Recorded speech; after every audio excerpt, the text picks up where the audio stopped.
August 11th, 1944. The Yellow Sea, 30 miles off the coast of occupied Korea. The air inside the submarine is a tangible thing. A thick, wet blanket tasting of diesel fuel, ozone, and 300 unwashed men.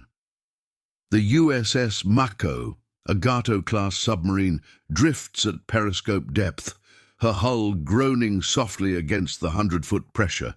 In the control room, bathed in the dim crimson of battle stations, Commander Elias Thorne presses his eye socket hard against the cold rubber of the periscope. He smells the faint, bitter coffee on his own breath. He whispers, his voice a dry rasp in the pressurized quiet. "Sonar, Con. Give me a bearing." The sonarman, Sully Sullivan, doesn't look up, his face a mask of concentration under the bulky headphones.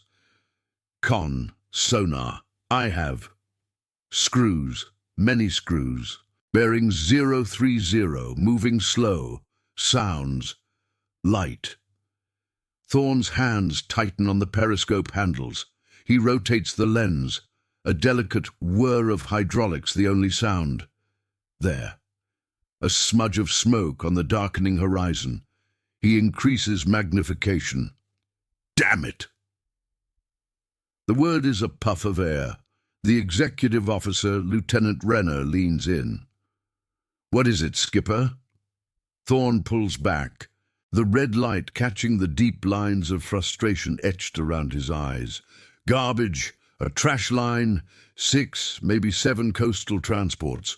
Wooden hulls, looks like. 2 small escorts. Maybe converted trawlers. They're hugging the coastline. Water's too shallow." In the aft engine room, Chief Petty Officer Arlo "Scrap" Riley feels the change in the deck beneath his feet. The vibration of the electric motors shifts from a hunting crawl to a dead stop. He wipes a black grease rag across his forehead, leaving a dark smear. He's a broad-shouldered man with hands that look too big for the delicate work of the engines, calloused and scarred from a life of welding. He doesn't need to hear the intercom to know what's happening. He can feel the frustration vibrating back from the control room. This is the 3rd time this patrol. They are deep in the Emperor's backyard, tasked with strangling the Japanese supply line. But the Japanese aren't just using big steel freighters, the Maris, anymore. They've adapted. They are now moving critical supplies, food, ammunition, fuel, in thousands of these tiny, shallow-draft sea trucks that zip along the coastlines where a $100,000 Mark 14 torpedo can't run, or is wasted if it does. In the control room, the tension is suffocating.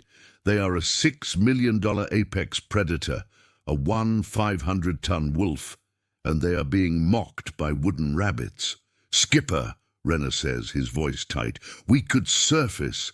Use the 4-inch. Thorne shakes his head. "Not a chance. Those trawlers will have 25mm guns. They'd perforate our pressure hull before we got the gun crew topside. We'd be a sitting duck, and for what? 1,000 tons of kindling?" The sonarman speaks up, his voice strained. "Con, sonar. Target is..." Changing course. Moving further inshore. They're in the 50-foot curve now. We've lost them, Skipper. Commander Thorne lets out a long, slow breath. He looks at the charts, at the empty ocean where his targets should be. He clenches his fist. Secure from battle stations. Set condition 2. We're moving back to deep water. The Mako dips her nose, the deck tilting, the pressurized air popping in the men's ears. The hunt is over. The failure is complete. The engines rumble back to life, a sound of defeat.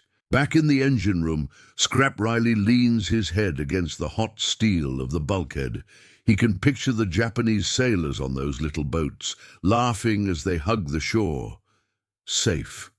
He closes his eyes, his mind not seeing gears or pistons, but seeing a problem. A problem of geometry, a problem of access. He thinks of the waste, the fuel burned, the risk taken.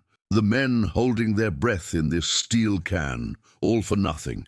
He balls the grease rag in his fist, his knuckles white. There has to be a better way. What no one knew was that this moment, this quiet, bitter failure in the Yellow Sea, would change the war forever. The problem facing Commander Thorne and the entire U.S. submarine force in the Pacific was not one of courage, nor of technology in the traditional sense. It was a problem of adaptation. By mid-1944, the silent service had done its job almost too well. The great Japanese merchant freighters, the Marus, were fast becoming an endangered species. Admiral Uncle Charlie Lockwood, the aggressive commander of Comsopac in Pearl Harbor, had issued a simple directive: sink 'em all. Indeed, his submarines had crippled the Japanese war machine, starving the island garrisons and strangling the flow of oil from the Dutch East Indies.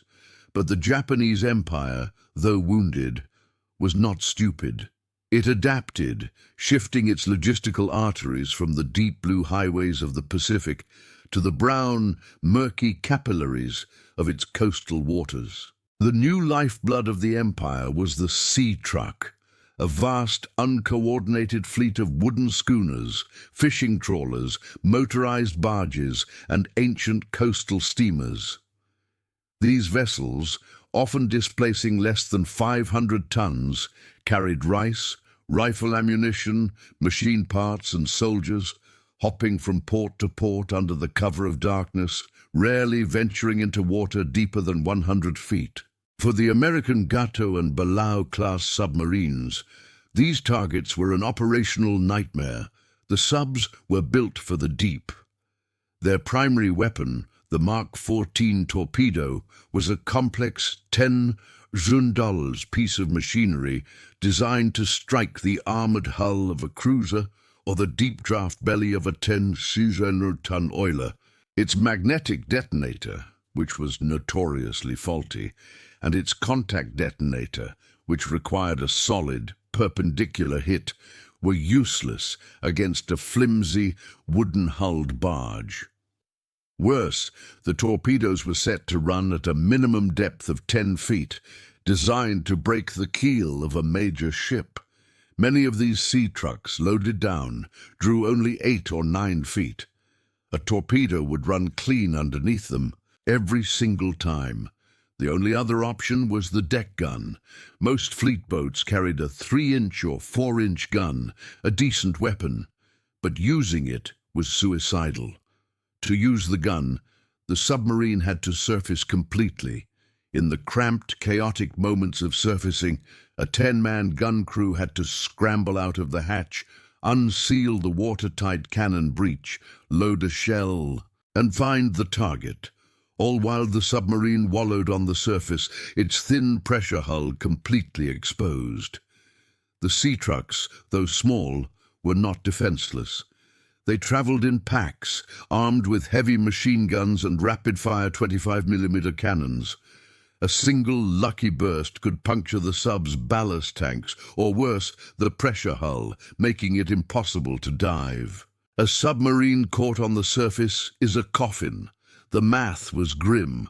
Risking a 70-man crew and a multi-million-dollar warship to sink a 200-ton wooden barge was a fool's errand.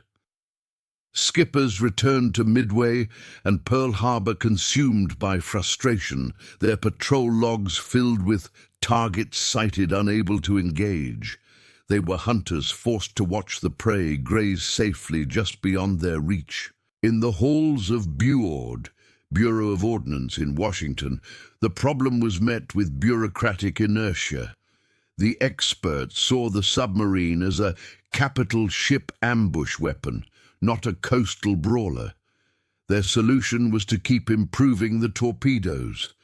When commanders in the field requested new, faster-firing surface weapons, their memos were buried. The submarine, they argued, was a vessel of stealth. Its job was to sink ships, not engage in gunfights with trawlers. The problem, as defined by the men in the starched white collars, was one of tactical discipline, not technology. The status quo was reinforced by reports of failure. In March 1944, the USS Trigger was badly damaged by a small escort after surfacing to attack a convoy. In May, the USS Gudgeon was lost, believed to have been sunk by a shore battery after engaging a coastal target. The evidence seemed clear. The inshore fight was not a submarine's fight. The sea trucks, the wooden arteries of Japan, were untouchable. Experts agreed. It could not be done. Chief Petty Officer Arlo Scrap Riley is not an expert. He is not a strategist. He is a welder. He was born in the red dust of the Oklahoma Panhandle, a place where machines lived or died based on a man's ability to fuse metal. He never finished high school. He learned his trade on the oil rigs of West Texas, where a bad weld could mean a blowout, fire, and death.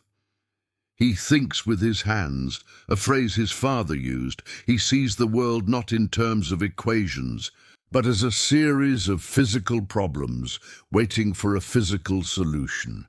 He joined the Navy in 1938 to escape the dust, and he found his home in the diesel-soaked guts of the submarine service. His nickname, Scrap, was earned at the Mare Island Naval Shipyard. While engineers debated blueprints for a complex hull repair, Riley had quietly welded a custom jig from the shipyard's junk pile and finished the job in half the time. He has no patience for bureaucracy. He has faith in pressure, fire, and steel. When the Mako returns to the submarine base at Midway Atoll for refit and resupply, the crew is given shore leave. But Riley doesn't go to the bar. He wanders. He prowls the massive, chaotic depot, a graveyard and nursery for the war's machines. He sees the CB's construction yard, piled high with surplus I-beams and thick steel plates for reinforcing bunkers. He sees the aviation dump, where the shattered remains of airplanes are cannibalized. And then he sees it, a wrecked PBY Catalina, its wing torn off. Still bolted to the remaining stub of the wing is a launch rail for a 5-inch high-velocity aircraft rocket. Riley stops. The noise of the base, the trucks, the shouting, the hammering fades away. He looks at the rocket rail. He looks out at the lagoon, where the sleek, dark grey hull of the Mako is tied up. His mind, trained by the Texas oil fields, begins to connect the pieces. The rocket is a self-contained weapon. It doesn't need a heavy, complex cannon breech. It just needs a rail to guide it and a wire to ignite it. It's inaccurate, sure, but at 500 yards it doesn't need to be. It delivers a 24-pound high-explosive warhead, enough to turn a wooden sea truck into toothpicks. He walks back to the Mako, his heart pounding. He finds the engineering officer, Lieutenant Jansen, a brilliant MIT graduate who respects Riley's skills. Riley grabs a piece of chalk from the tool locker and begins to sketch, not on a blueprint, but directly onto the greasy steel floor of the engine room. "Chief, what the hell is that?" Jansen asks, sipping his coffee. "That," Riley says, his voice low and intense, pointing the chalk nub, "is the solution. Right here. Forward of the conning tower on the flat deck. We weld I-beams from the CB pile right to the deck. We mount the plane's launch rails on top. We angle them 10 degrees. Jansen's coffee cup freezes halfway to his mouth. You want to put aircraft rockets on the deck of a submarine. 6 of them on each side," Riley continues, sketching furiously. "We run the ignition wires through a spare hull gland, seal it with tar and pressure gaskets. We build a waterproof junction box. We fire 'em from the control room. We surface, we fire, we dive. 30 seconds, tops. Jansen is speechless. He finally finds his voice. Chief, it's madness. First, the salt water. The connections will corrode in a day. Second, the launch blast. The smoke and fire will completely blind the bridge. Third, and most importantly, pressure. Whatever you weld on that deck has to withstand 200 pounds per square inch. It will be crushed. It will be torn off. It will create a noise signature that sonar will hear from Guam. The welds will hold, Riley says, his eyes fixed on the chalk diagram. I'll weld 'em. The connections? We use torpedo junction boxes. They're built for pressure. The blast? It's no worse than the 4-inch gun. Scrap. This is a violation of everything, Jansen argues, his voice rising. Buord would have our stripes. They'd court-martial the skipper for defacing government property. You can't just weld junk to the hull of a fleet boat. Riley stands up, wiping the chalk dust on his dungarees. He looks the young officer in the eye. Lieutenant, with respect, the men at Buord ain't the ones watching those sea trucks sail away. They're wrong. This'll work. Jansen shakes his head. No, I can't authorize this. It's a non-starter, Chief. Forget about it. Riley nods slowly. Understood, sir. He picks up his rag and begins to wipe the chalk diagram from the floor, but he isn't forgetting it. He knows the lieutenant is just following the book. Riley doesn't follow the book. He follows the steel. He decides right then that he isn't going to ask for permission. He's going to build it himself. Riley knows he needs two things: cover and an ally. The cover is the refit. With the Mako swarming with shipyard workers, no one notices one welder working late. The ally is a problem. He finds him not in the officers' ranks, but in the enlisted. Petty Officer, 3rd Class, Sparks Finelli, the Mako's best electrician's mate. Sparks is 19, from Brooklyn, and loves anything that breaks regulations. Riley finds him in the mess, reading a comic book. Sparks, I need you to help me steal something, Riley says, his voice flat. Sparks grins. Stealing from the Army or the Marines, Chief? The Air Corps. That night, the two men liberate 12 5-inch rocket launch rails and a crate of ignition wire from the aviation dump. The next night, Riley borrows a welding torch and a stack of I-beams from the sleeping CB yard.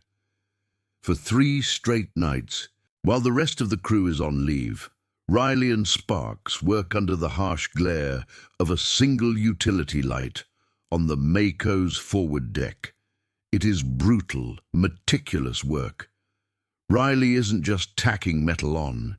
He is fusing it, laying thick, deep beads of weld that integrate the I-beam supports directly into the submarine's deck structure. He isn't just attaching a rack. He is making it part of the boat. Sparks, meanwhile, follows behind him, running the heavy, insulated cables, his small hands working with surgical precision to seal every connection in tar and rubber, housing the main junctions in a salvaged torpedo component casing. On the 4th day, Lieutenant Jansen comes to inspect the refit progress. He walks onto the forward deck and stops dead. There, welded onto the hull, is a monstrous, ugly, and undeniably solid assembly of steel beams and rails, angled slightly upward. It looks primitive, brutalist. Riley. Jansen whispers, his face pale. What have you done? I call it the Mark I Mod 0 rocket launcher, sir, Riley says, holding his welder's mask. It's done. Before Jansen can scream, a voice comes from the gangplank. It's magnificent. Commander Thorne stands there, his arms crossed. He had not been informed, but he had watched Riley's strange trips from the conning tower. "You're both in violation of about 50 regulations, gentlemen," Thorne says, a very faint smile on his lips. "It's also the best damn idea I've seen this entire war. Get it loaded. We're running a test." The first test is a failure. They take the Mako out for a deep dive test, plunging to 400 feet. When they surface, Sparks checks the circuits. "It's no good, Chief. Half the connections are flooded. The pressure, it just forced the water right in." Riley curses. He sees the flaw. His connections are sealed, but the conduit itself acted as a channel. He needs to think like the water.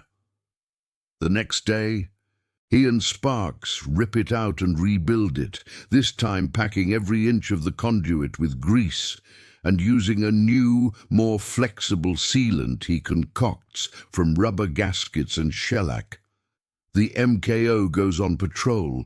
They are in the Luzon Strait a few weeks later. The air is hot, the sea flat.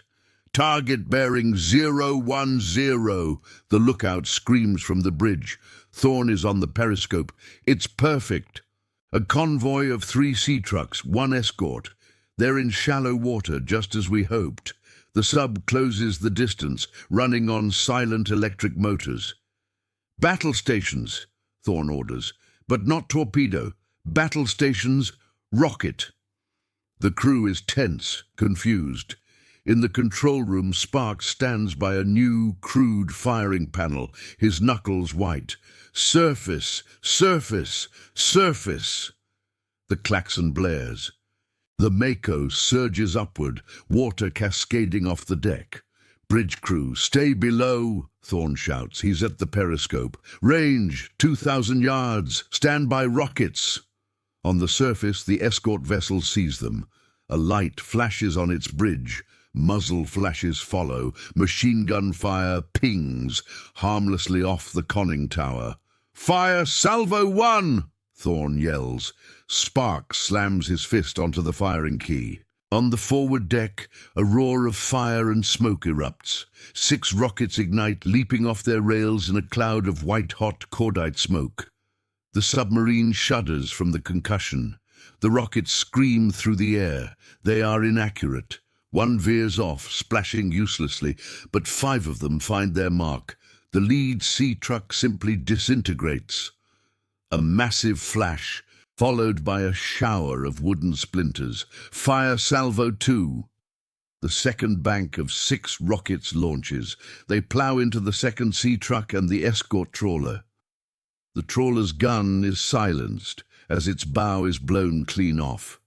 Secondary explosions light up the afternoon sky. "Dive! Dive!" Thorne roars. The dive alarm sounds. The Mako slips beneath the waves, the entire engagement having lasted less than 40 seconds.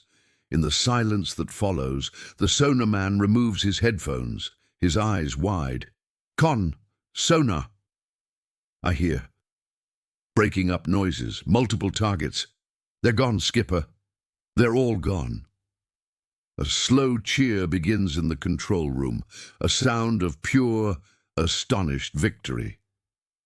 If you're hooked on this story, hit that subscribe button. When the USS Mako returned to Pearl Harbor, it was not to a hero's welcome. It was to an inquisition. The boat was immediately ordered to a secluded dock, and Commander Thorne was summoned to the headquarters of COMSOPAC. The docks were already buzzing. Shipyard engineers had seen the Mako's modification, this grotesque, unauthorized steel abomination welded to the deck of a pristine fleet boat, and the reports had flown up the chain of command, landing on the desk of a very angry, bew-awed staff captain. In Admiral Lockwood's office, the air is thick with tension. Lockwood, a man who values results above all else, sits behind his desk, steepling his fingers. Standing to his left is the bew-awed captain, a man named Harriman. his face crimson with fury. Commander Thorne stands at attention, his patrol report in his hand. "Commander," Harriman begins, his voice trembling with rage, "do you have any idea what you've done? You have violated baseline specifications. You've altered the hydrodynamic profile of the hull. You've compromised the pressure integrity with unauthorized electrical pass-throughs. You've endangered your ship and your crew with junk." Thorne does not flinch. "Captain Harriman, with respect, that junk also destroyed 11 tons of enemy shipping that was otherwise untouchable. It sank 3 separate shallow water convoys and destroyed 2 heavily armed escorts. We did this without using a single torpedo, and my submarine was exposed on the surface for a combined total of less than 3 minutes. It's all in the report." "This is a patrol report, not a fantasy novel," Harriman snaps. "This launcher of yours is a high-drag, high-noise liability. It's a miracle you weren't sunk." "Admiral," Thorne says, turning to Lockwood, who has been silent, just watching, "the men who designed this boat are geniuses, but they designed it to fight a war that no longer exists in the shallow seas. My chief welder, Arlo Riley, saw the real war we are fighting, and he built a tool to win it. It works." Lockwood leans forward. "Harriman, your department told me this problem was unsolvable. Commander Thorne's report says otherwise." "Sir, it's a fluke. It's a one-off. It's not scalable. It's not doctrine." "Then to hell with doctrine," Lockwood says, his voice a low growl. "I'm not interested in blueprints. I'm interested in dead Japanese ships." He turns to Thorne. "Your chief welder, Riley, where is he?" "On the boat, Admiral, cleaning his welds." "Get him." 20 minutes later, Arlo Scrap Riley stands in the Admiral's office, his dungarees stained with grease and rust, smelling faintly of diesel. He is visibly terrified, holding his canvas welder's cap in both hands, twisting it. Harriman looks at him with utter disdain. "Chief?" Lockwood asks, his voice surprisingly gentle. "Captain Harriman says your contraption will be torn off by a deep charge. He says the electrical system will fail under pressure." Riley, who has never spoken to an admiral in his life, struggles to find his voice. He looks at his skipper, who nods. Riley takes a breath. "Admiral, sir, it ain't pretty. I'll give the captain that. But it's solid. I welded those I-beams to the frame supports, not just the deck skin. You can't tear 'em off, and the wiring. It's the same seals we use for the torpedo tubes. It's rated for 600 feet. We tested it. It holds." He pauses, then adds, It just works, sir." Lockwood looks from the furious, bew-awed engineer to the quiet, grease-stained welder. He taps the Mako's patrol report. The data is undeniable. Patrol 4, pre-rockets. 2 Maris sunk, 20 Zeozoran tons. 14 shallow targets sighted, 0 engaged. Patrol 5, with rockets. 1 Maru sunk, 8 Idruichu tons. 11 shallow targets engaged, 11 destroyed, 11 Ujujan tons. Lives saved, immeasurable. Torpedoes saved, 24. "Captain Harriman," Lockwood says, "you will take Chief Riley's contraption, you will refine it, you will draw up an official blueprint, and you will have a standardized kit ready for installation on every boat that comes in for refit.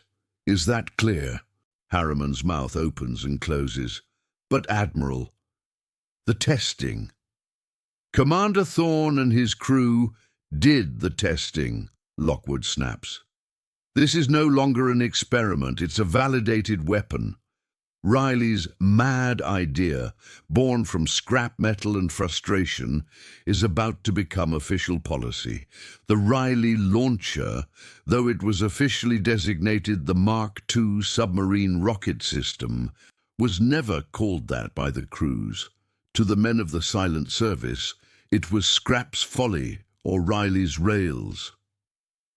Within 6 months, over a dozen fleet boats operating in the East China and Yellow Seas were fitted with the ugly, brutish, and incredibly effective launchers. The impact was immediate and devastating. The last safe logistical artery of the Japanese Empire was severed. Submarine patrol reports began to read like artillery barrages. Skippers, no longer forced to risk their crews in protracted gun battles, would surface, unleash a broadside of 12 rockets, and be safely back under the waves before the debris from their target had even hit the water. The sea trucks, once the untouchable ghosts of the inshore war, were now floating coffins. The most famous use came from the USS Barb, under the command of the legendary Eugene Fluckey. The Barb, already a famed submarine, was fitted with Riley's launchers. Fluckey, a man who shared Riley's aggressive and unconventional spirit, didn't just use them on ships. In June 1945, the Barb crept into a shallow bay on the Japanese mainland, aimed its rockets at the shore, and unleashed a full salvo into the town of Shari.